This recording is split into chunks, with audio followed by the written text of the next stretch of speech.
નમસ્કાર મિત્રો, હું છું પત્રકાર મેહુલ વેંજિયા। મિત્રો, આજે વાત કરીશું સુઈગામ તાલુકાના પાડણ ગામના તળાવની। પાડણ ગામનું તળાવ ગંદકીથી ખદબદી રહ્યું છે। મિત્રો, તમે જોઈ શકો છો, આ છે પીવાના પાણીનો સંપ। ત્યાં ગામના લોકોએ પોતાના ઘરનો કચરો બિલકુલ સંપની સામે નાખીને ગંદકી કરી નાખી છે।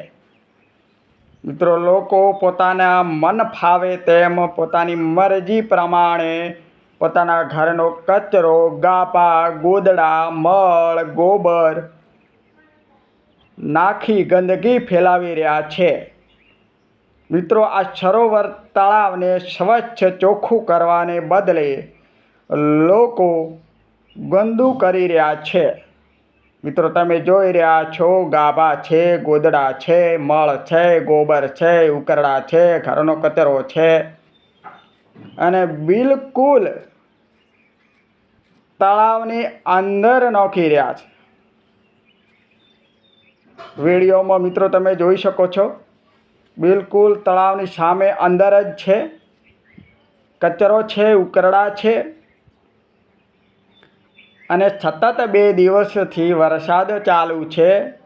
આ કચરો, આ મળ, આ ગોબર ઓગળીને તળાવના મીઠા પાણીમાં મિક્સ થઈ રહ્યો છે, એટલે કે પાણી દૂષિત થઈ રહ્યું છે। આવનારા સમયમાં આ દૂષિત પાણી જો પશુ ઢોર પીશે તો તેમાં રોગચાળો ફેલાવાની શક્યતાઓ પૂરેપૂરી છે।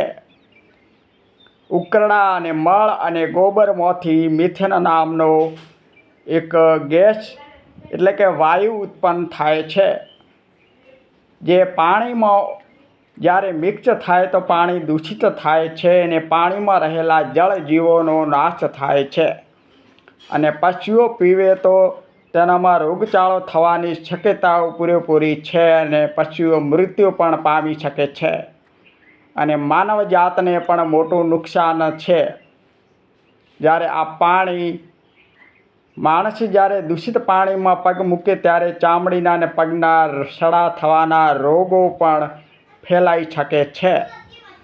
મિત્રો, દેશની અંદર દેશના વડાપ્રધાન નરેન્દ્ર મોદી સાહેબે સ્વચ્છ ભારત ગ્રામીણ મિશન અંતર્ગત અભિયાન ચાલુ કરેલું છે, પણ આ અભિયાનને જાણે અહીંયા કોઈ પણ જ આ સ્વચ્છ ભારત મિશનના કોઈ પણ પાડણ ગામની અંદર વાવડ ન હોય તેવું દેખાઈ રહ્યું છે।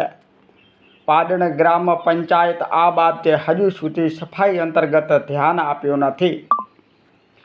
અહીંયા ગ્રામ્યજનો અમુક તો માનસિક વિકૃત થઈ લોકો ગામ તળાવને સુંદર અને સ્વચ્છ બનાવવાને બદલે ગંદકી નાખીને ગંદકી કરી રહ્યા છે। આવનારા સમયની અંદર ઉકરડા, ગોબર, પ્લાસ્ટિક કચરાથી તળાવ ઢંકાઈ ન જાય તો નવાઈ નહીં।